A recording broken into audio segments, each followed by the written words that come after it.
प्रकरण 2901 हैं, 2901।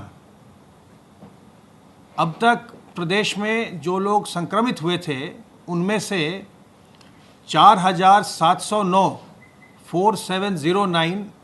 पूर्णतः उपचारित होकर डिस्चार्ज किए जा चुके हैं। अब तक कोरोना वायरस के संक्रमण से 213 लोगों की मृत्यु हुई है। इस समय आइसोलेशन वार्ड्स में 2938 लोगों को रखकर उनका इलाज किया जा रहा है। ये जो हमारी त्रिस्तरीय व्यवस्था है L1, L2, L3 की, उसमें उसके अंतर्गत ये 2938 लोग विभिन्न चिकित्सालयों या चिकित्सा महाविद्यालयों में इस समय भर्ती हैं, उनका उपचार चल रहा है। फैसिलिटी क्वारंटाइन में इस समय 9000 लोगों को रखा गया है। कल प्रदेश में 9976 सैंपल्स की जांच की गई। अब हम बिल्कुल 10,000 के करीब पहुंच चुके हैं और जो हमारी सैंपलिंग है, हमारा अब लक्ष्य ये है कि 15 जून तक हम इसे बढ़ाकर 15,000 तक ले जाएंगे। पूल सैंपलिंग के अंतर्गत कल 5-5 सैंपल के 892 पूल की टेस्टिंग की गई और 10-10 सैंपल वाले 121 पूल की टेस्टिंग की गई। इस प्रकार 1013 पूल कल लगाए गए। 5 सैंपल वाले जो पूल लगाए गए थे उसमें 13.78% पॉजिटिविटी पाई गई और 10 वाले जो पूल थे, सैंपल्स के पूल थे, उसमें 21.48% पॉजिटिविटी पाई गई है।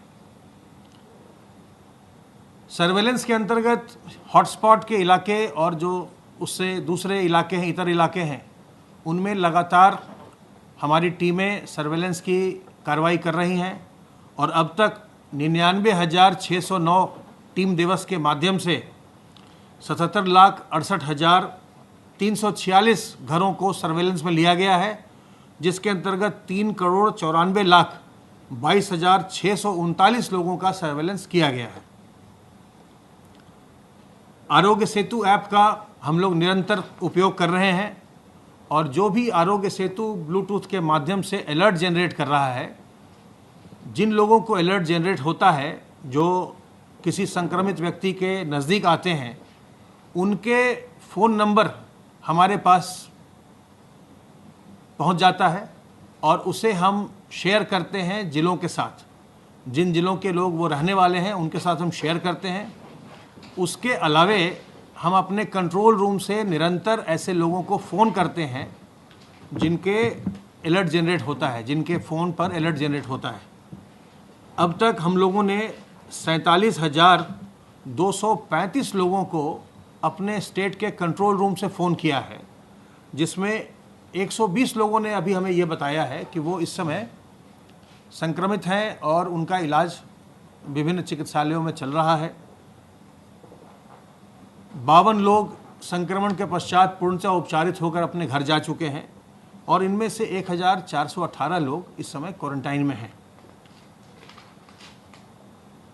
हमारा स्टेट का जो कंट्रोल रूम, जहां से हम इनको लगातार फ़ोन करते हैं, उसका नंबर 1800-180-5145 1800-180-5145।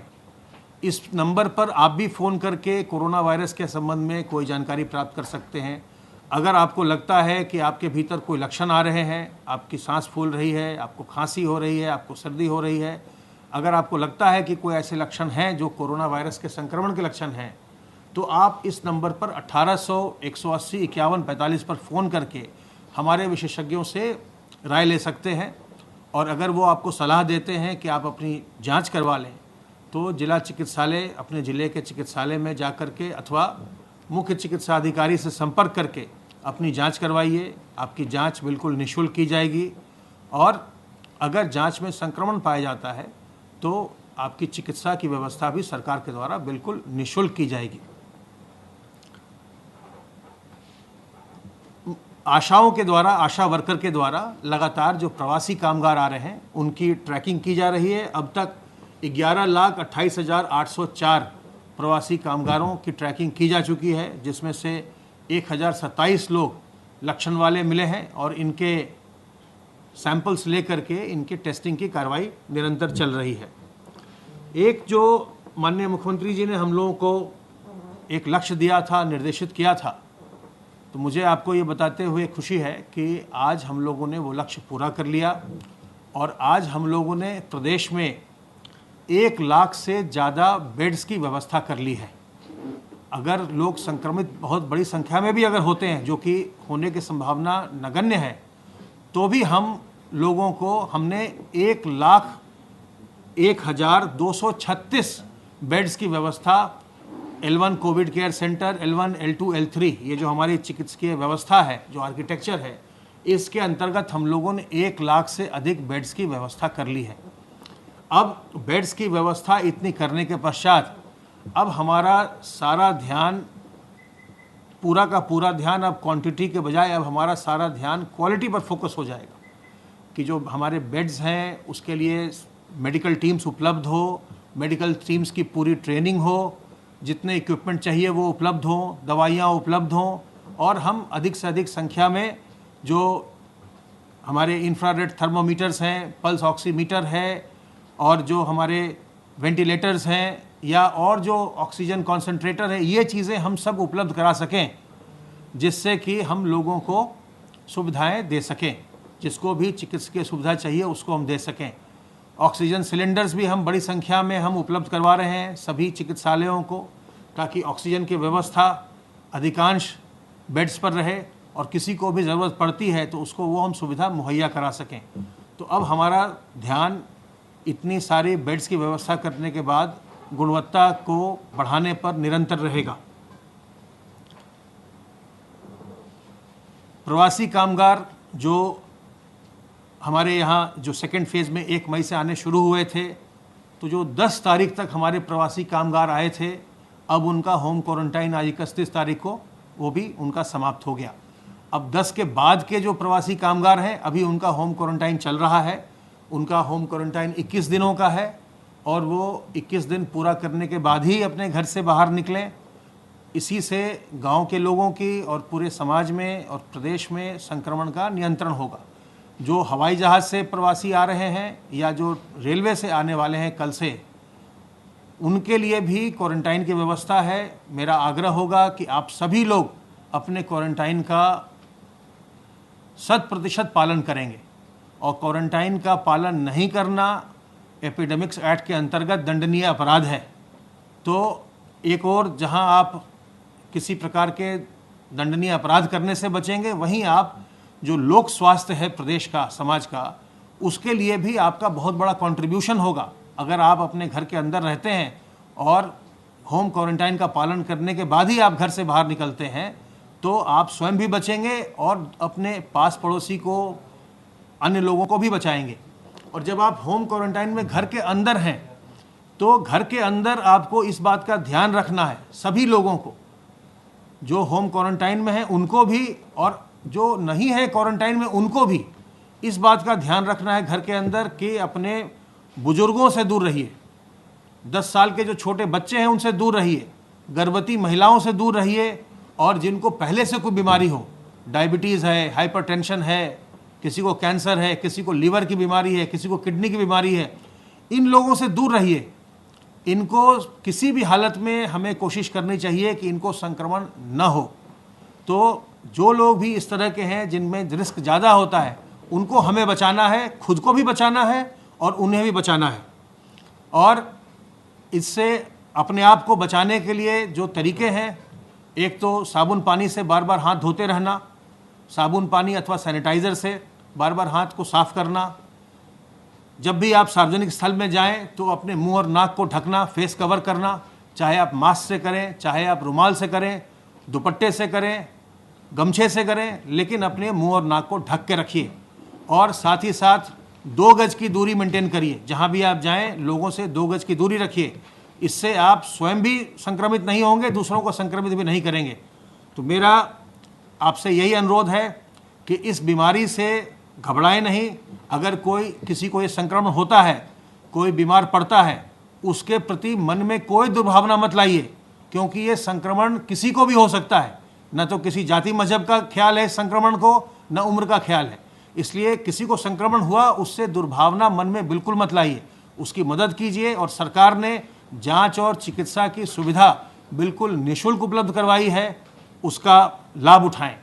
और आज की जो सबसे बड़ी खबर थी वो मैंने आपको बताया कि अब हम लोगों ने प्रदेश में L1, L2, L3 की जो हमारी त्रिस्तरीय चिकित्सकीय व्यवस्था है, उसके अंतर्गत हमने 1 लाख से ज़्यादा बेड्स का प्रबंध कर लिया है। अब मैं अनुरोध करूंगा अपर मुख्य सचिव गृह से कि वो आगे की सब बातें आपको बताएं।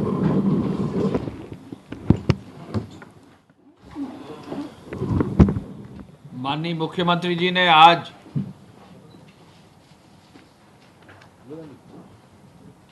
बैठक जो कोविड-11 की टीम 11 की बैठक थी, आज सुबह 10:30 बजे की। सबसे महत्वपूर्ण बिंदु था लॉकडाउन 4 के बाद 1 जून से जो भारत सरकार की कल गाइडलाइंस आई थी, उसके अनुरूप स्टेट गवर्नमेंट की गाइडलाइंस इशू करने का। मुख्यमंत्री जी ने एक एक बिंदु पर चर्चा करके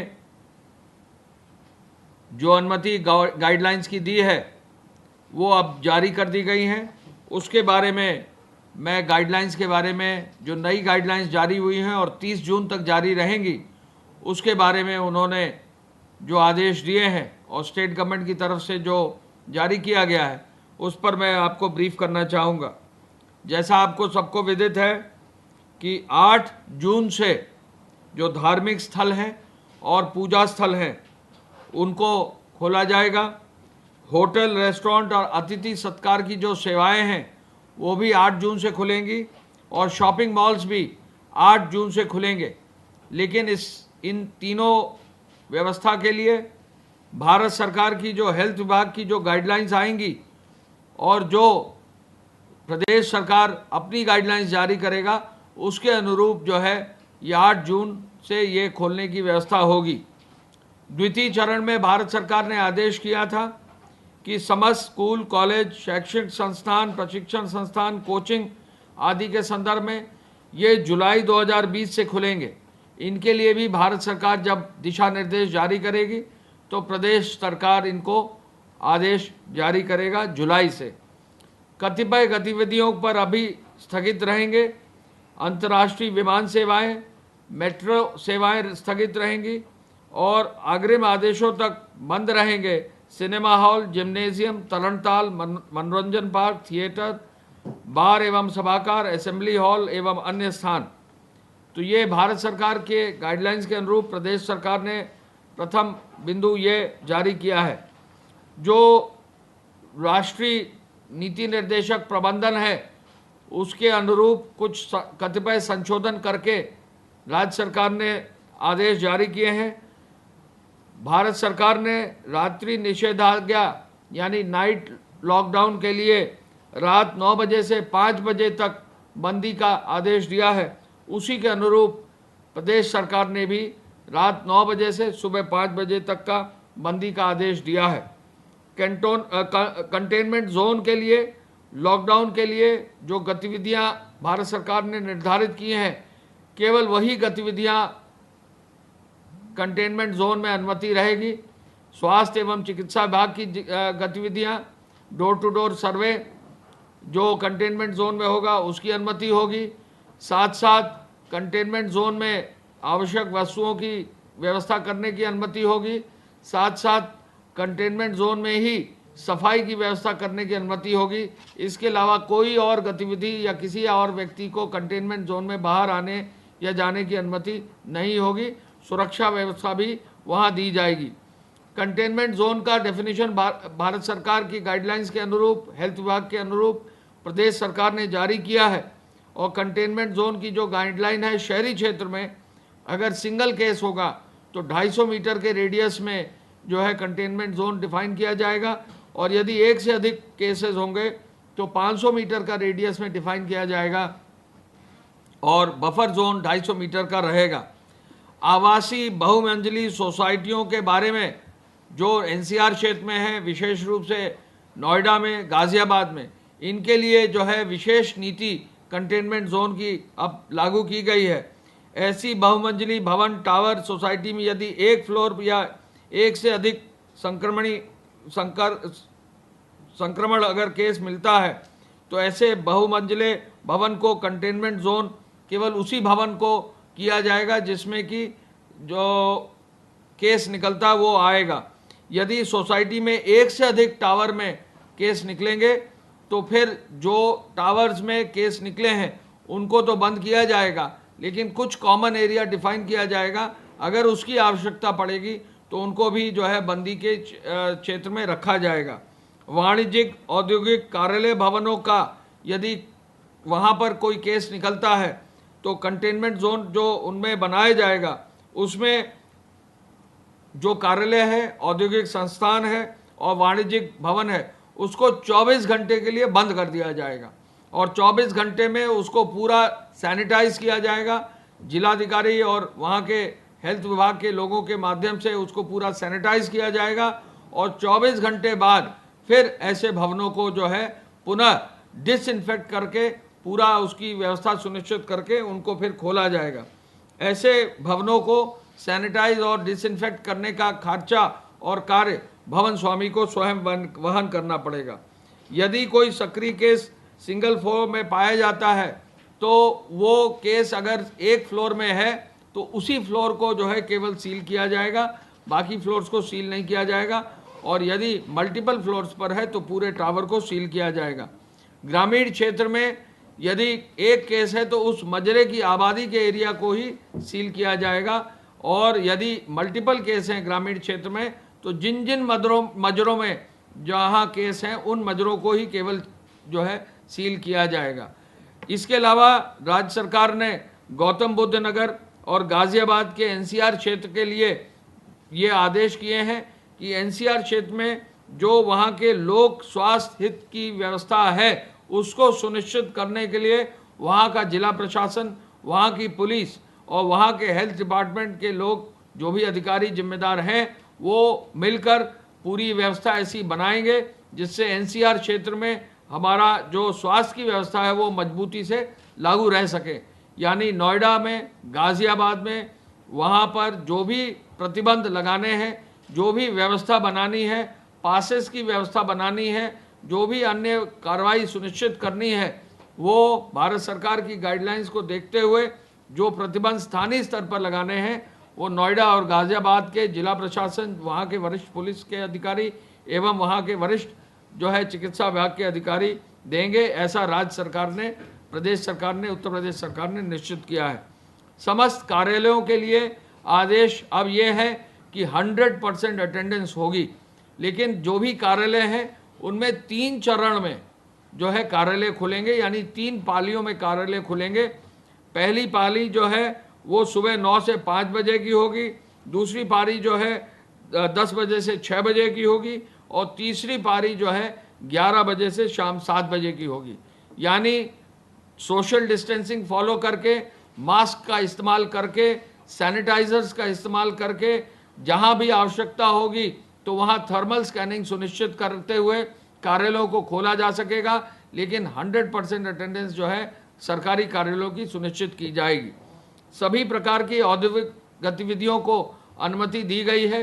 औद्योगिक गतिविधि चालू करने के लिए औद्योगिक इकाइयों में thermal scanning, sanitization, face mask, face cover और सोशल डिस्टेंसिंग का तो पालन होगा ही होगा, लेकिन उद्योगों को एक छूट ये दी गई है कि रात्रि शिफ्ट जहां उद्योगों की चलाई जाती है तो रात्रि शिफ्ट में वहां सुरक्षित साधन यानी बस आदि की व्यवस्था यदि वहां के स्टाफ के लिए की जाती है तो रात्रि शिफ्ट की भी अनुमति रहेगी। पूरे प्रदेश में दुकानों को खोलने के लिए दुकानदारों को की व्यवस्था ये दी गई है कि वो फेस कवर, मास्क और ग्लव्स का भी इस्तेमाल करें। दुकानदार ग्लव्स का इस्तेमाल करें और साथ साथ सैनिटाइज़र की व्यवस्था प्रत्येक दुकान में रहे। और स्थानीय स्तर पर हर जनपद में जिलाधिकारी, जिला प्रशासन को ये आदेश दिया है कि वो वहाँ के व्यापार मंडल के वरिष्ठ लोगों के साथ, वहाँ के सभी जनप्रतिनिधियों के साथ बैठकर हर जिले में कैसे दुकानें खुलेंगी ये व्यवस्था सुनिश्चित करने का निर्देश दिया गया है।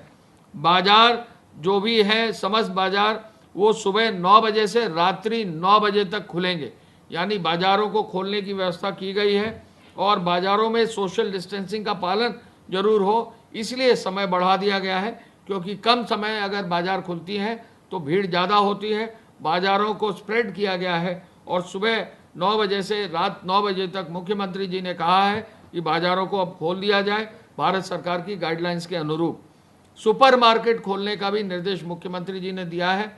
यदि कोई सुपर मार्केट है या कोई मार्केट ऐसी है जिसमें कई दुकानें हैं, तो उनको जो है खोलने का, सुपर मार्केट सिंगल ब्रांड की अगर सुपर मार्केट है तो उनको खोलने का निर्देश उन्होंने दिया है। उस पर भी सोशल डिस्टेंसिंग, मास्क और ग्लव और सैनिटाइजेशन करने की व्यवस्था है।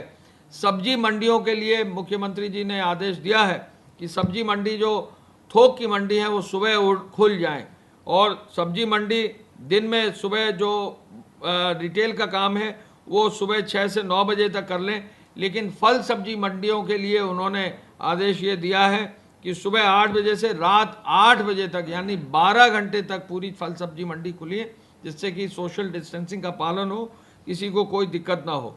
साप्ताहिक मंडियों को खोलने के लिए शहरों में मनाही है, ग्रामीण क्षेत्रों में सोशल डिस्टेंसिंग के साथ खोली जाएंगी।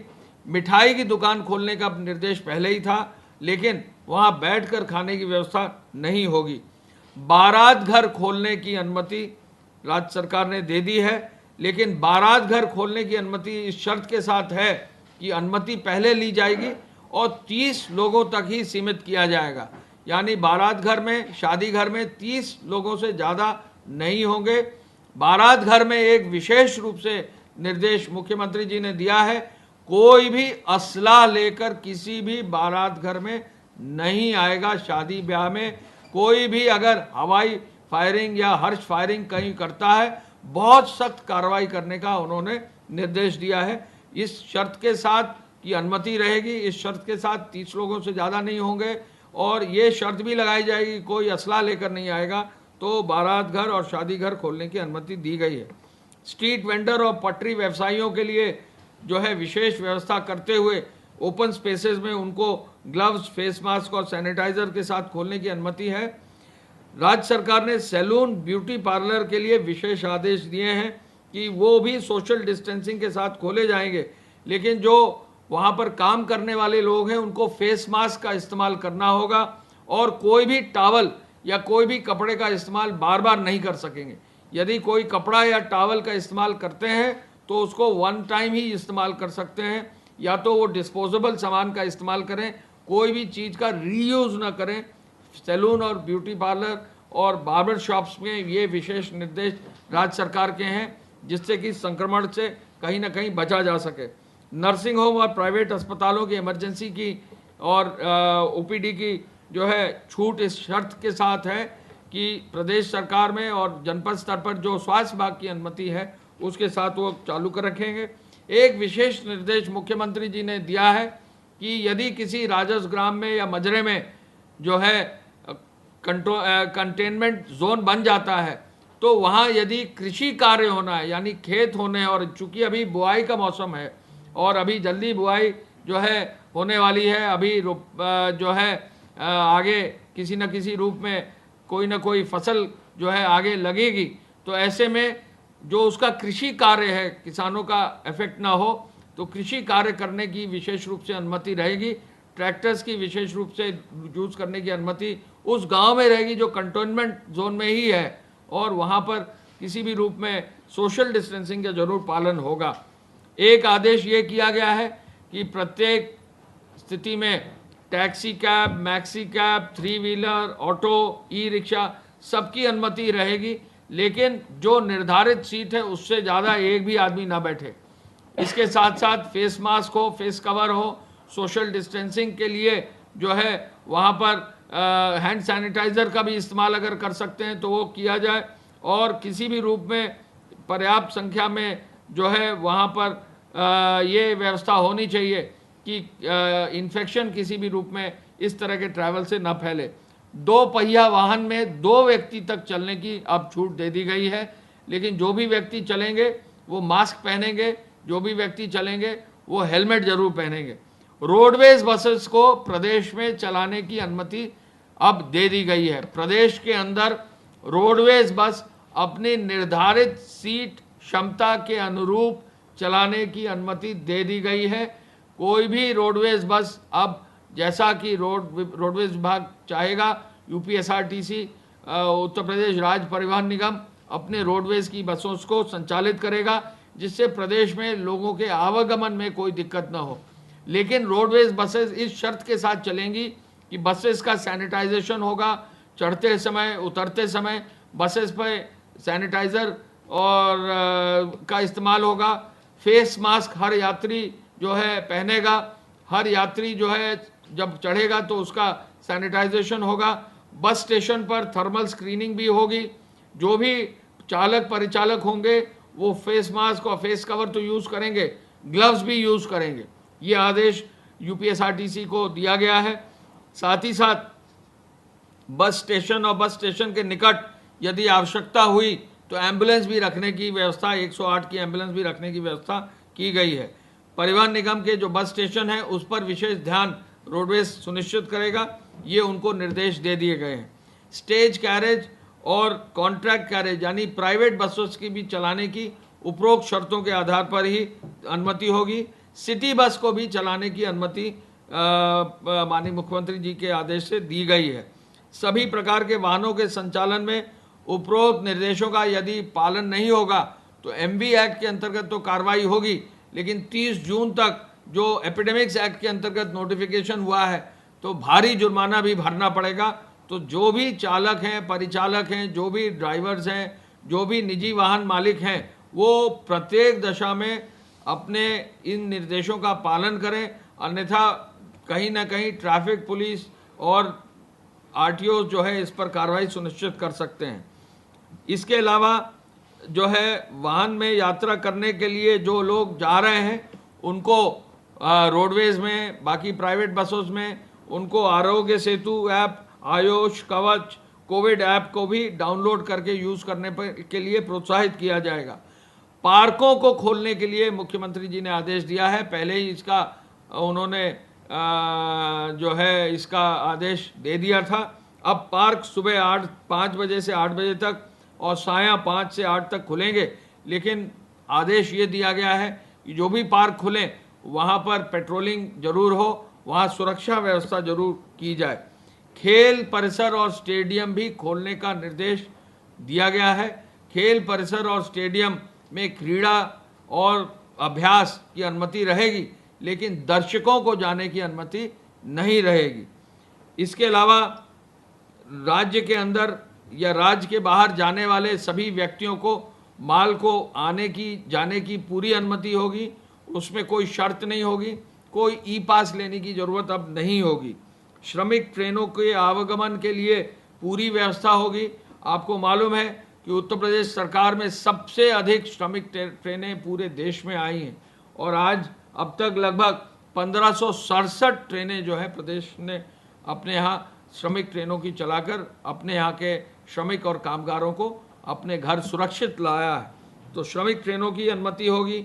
घरेलू उड़ानों की अनुमति आपको मालूम है कई एयरपोर्ट्स, प्रदेश के सभी एयरपोर्ट्स करीब चालू हो गए हैं। गोरखपुर चालू हो गया है, वाराणसी एयरपोर्ट चालू हो गया है, प्रयागराज एयरपोर्ट चालू हो गया है, लखनऊ एयरपोर्ट तो चालू हो ही गया है। तो ऐसे में काफ़ी मात्रा में, काफ़ी संख्या में अब घरेलू उड़ान के माध्यम से भी लोग आवाजाही कर रहे हैं और घरेलू उड़ान से जो लोग आ रहे हैं उनके लिए स्वास्थ्य विभाग ने अलग सा प्रोटोकॉल जारी किया है। खाली ट्रक और भरे ट्रकों का भी आवागमन जारी है और प्रदेश से जो नेबरिंग कंट्रीज़ हैं यानी नेपाल आदि से भी ट्रक का और माल वाहन का जो आने जाने की व्यवस्था है उसको भी लागू किया जाएगा। पुनः भारत सरकार के गाइडलाइंस के अनुरूप 65 साल से ऊपर के लोग, गर्भवती महिलाएं, जो भी बीमार हैं या जिनको कोई दिक्कत है उनको, और 10 साल से कम के बच्चों को ये हिदायत है कि वो घर से बाहर ना निकलें। आरोग्य सेतु ऐप और आयुष कवच कोविड ऐप का भी लोग जो है अधिक से अधिक पालन सुनिश्चित करें। गाइडलाइंस का समस्त उपायों का जो है जिलाधिकारी अपने ज़िले पर उनका अनुसरण करेंगे, ये निर्देश आज दिए गए हैं। माननीय मुख्यमंत्री जी के अनुमोदन के पश्चात ये आदेश आज जारी किए गए हैं। आपको मालूम है कि आज जो कोविड की 19 की बैठक हुई थी, जैसा कि अभी प्रमुख सचिव स्वास्थ्य ने बताया है, मुख्यमंत्री जी ने जो लक्ष्य निर्धारित किए उन लक्ष्यों को अचीव करने के लिए हम सभी अधिकारियों को प्रोत्साहित भी किया और कार्य सुनिश्चित किया। आज L1, L2, L3 के जो है 1 लाख बेड अब पूरे हो गए हैं और इसमें 1,01,000 बेड्स करीब पूरे हुए हैं और इन L1, L2, L3 बेड्स के लिए अब उन्होंने ये निर्देशित किया है कि ये पूरे देश में संभवतः सबसे ज़्यादा संख्या उत्तर प्रदेश में है। उन्होंने निर्देशित ये किया है, आज प्रेस कॉन्फ्रेंस में भी उन्होंने बताया है कि इन बेड्स की चिकित्सकीय व्यवस्था, यहाँ चिकित्सकों की व्यवस्था को और मजबूत करके, क्वालिटी और इम्प्रूव करके जो स्वास्थ्य सेवाएं प्रत्येक 75 जनपद में दी गई हैं उनको और मजबूत किया जाएगा। जो टेस्टिंग की व्यवस्था है वो जैसा अभी बताया है 10,000 आज क्रॉस कर गया है, अगले 15 दिन में 15,000 क्रॉस करेगा और जिस रेट से मशीनें हमारे नए प्रदेश में आ रही हैं उनके आधार पर इसी माह के अंत तक टेस्टिंग भी लगभग 20,000 तक होगी। आज इसकी समीक्षा मुख्यमंत्री जी ने की। 1 जून से रेल सेवा शुरू होगी।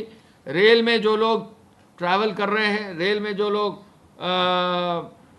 यात्रा कर रहे हैं, उनको भी एक गाइडलाइन स्वास्थ्य विभाग ने जारी की है। जो भी रेल में यात्रा करें बहुत ही सावधानी पूर्वक सोशल डिस्टेंसिंग का जो है इस्तेमाल करें, हैंड सैनिटाइज़र का इस्तेमाल करें। रेल विभाग जो भी इंस्ट्रक्शंस देता है उनका जो है अनुसरण करें और रेलवे स्टेशन पर जिला प्रशासन, वहाँ की पुलिस, वहाँ के हेल्थ डिपार्टमेंट के जो भी अधिकारी निर्देश देते हैं, रेल से उतरने और चढ़ने वाले लोग कृपया उनका अनुसरण करें। रेलवे बोर्ड को पत्र लिखकर हम ये अनुरोध करने वाले हैं कि हैंडबिल के माध्यम से जो भी लोग रेल में ट्रैवल कर रहे हैं उनको अवेयर किया जाए, उनको जो है अवगत कराया जाए कि क्या क्या सावधानियां बरतनी हैं।